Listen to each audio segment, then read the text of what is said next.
Alrighty, so here we go. I got my list right here. 6 starters, right? Got my list. I keep it down here where I can see it.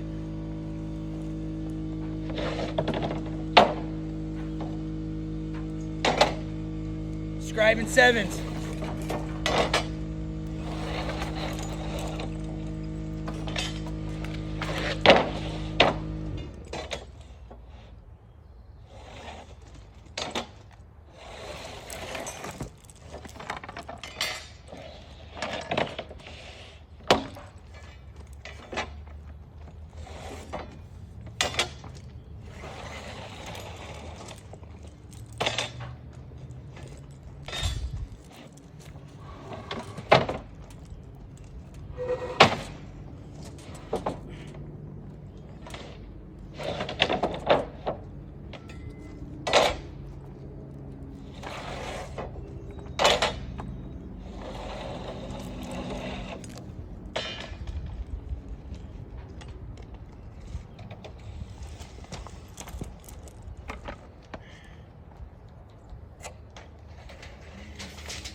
That's 3 starters for him.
Next 3 starters.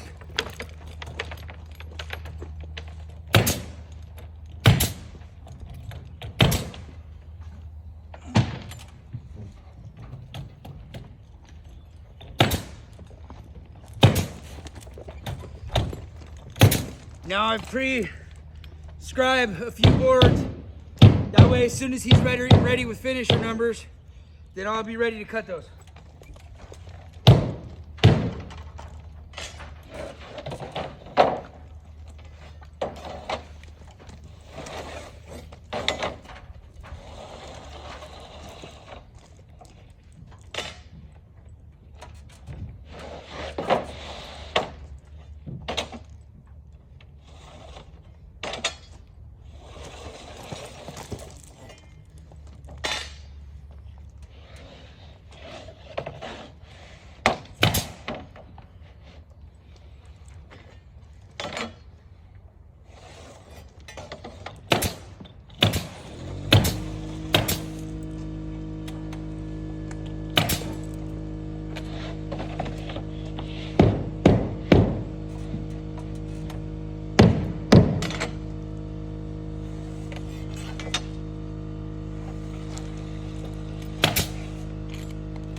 All right, so now I have his first 6 courses cut, stacked over there. That's all 6 of his first starters. Then I got at least 4 boards scribed on the table. And if you look when I'm scribing, I'm keeping this edge forward. Don't go too far because your stuff will fall off the table eventually, but keeping it this far forward so your square doesn't catch on nothing, right? All the way down. Nothing catches, right? And these are how I like my tables. And I'll put 1 nail over here so I keep my nail somewhere a third in or halfway in, so I can always hook my square with it's relatively close to in reach. You'll notice I also have 1 right here. So there's 2, right? It just gives me somewhere close to hang it. If I need to work on notches or anything, I like to be able to reach under the table, reach through. I like to be able to see what's happening down there. I try to keep my nails right here when I nail my table together low, and I'll cut right through the table. I don't care, right? So that's how we set that up. I try to keep my bundles of materials halfway organized over here, so that way I can lay a couple sticks of flashing or a couple pieces of trim, and I still have enough room to get my saw all the way in here so I'm not bumping stuff. And then I'll stack bigger scraps behind me and I'll cut those as finishers as I go. And then you notice Aaron over here, he doesn't have any gecko gauges on him, because in my opinion they slow us down. So he goes to the middle of the board, and I'll make a short in a minute, and I'll show you how he's hanging board by himself. Because Aaron does everything on the wall over here pretty much, and I do everything over here. Unless we have to move materials real far, then he'll come down. When he comes down to take a restroom break or whatever it is, he'll help me pack board to the table real quick. But other than that, he does everything up here, and I do everything over there. And then once in a while, he'll help me, or I'll jump up, help him snap lines, etc. But again, we don't use gecko gauges. To me, they're inaccurate. You can bump them, they slide. Next thing you know, you're a quarter or half inch low. Your boards are dipping, whoop-de-whoop-de-whoop. I scribe 7-inch reveals on these boards. You can see it. And this is 7 inches, right? That's my reveal. That keeps us consistent. But even then, he's going to put a tape measure on these once in a while. See that? Because it could grow or shrink depending on how you follow this line when you're hanging the board. But that is a 7-inch mark. See that? And that's his rough guideline. Every once in a while, he'll put a tape and he'll check it from the bottom course, right? If I go over right now and I check Aaron's work, I'm willing to bet that we're within a 1/16 of an inch all the way up this wall. 28, 56, 70. Those are all perfect. So that's why we don't use gecko gauges, because we actually really care about what we're doing, and we don't just flop board everywhere. If you look at the corners are matching, right? And I just put the tape on, randomly pulled courses. Showed you he's 100% on point. That's 0 gecko gauges. That's zero help hanging board. The only time he really needs help is when there's a little tiny baby rip that we got to put somewhere. And that's what we call a 2-man board. And then I'll cut it and he'll help me carry it over there. And then we get it up onto the wall.